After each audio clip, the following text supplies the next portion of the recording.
Voice acting, abbreviations, and acronyms. Oh yes, every industry has these things. Do you get confused by what's going on? I'm Peter Baker from VoiceOver Masterclass. I've been a voice actor and general voice artist for about 40 years, and I've been collecting this jargon. If you're starting out in voice acting, you're very welcome to download the free PDF with 200 essential voice acting terms from A to Z explained so you can hit the ground running. No charge, I won't even ask you for your email address. So, do you know what to do if the director asks you for an ABC take?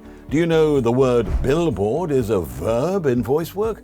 And what it actually is IVR work? A cold read isn't when you've forgotten to put the studio heater on, and a punch-in is nothing to do with boxing. A dropout, no connection with college. Bleed can happen in your voice booth and not just on Halloween. Plus, what would you know if you saw 30 sex bed on your script? And of course, we do have the wonderful phrase, it's a wrap, the acronym for wind, reel and print, the command from the director at the end of the old Hollywood filming days. So please click the link to download the free A to Z guide of voice acting abbreviations.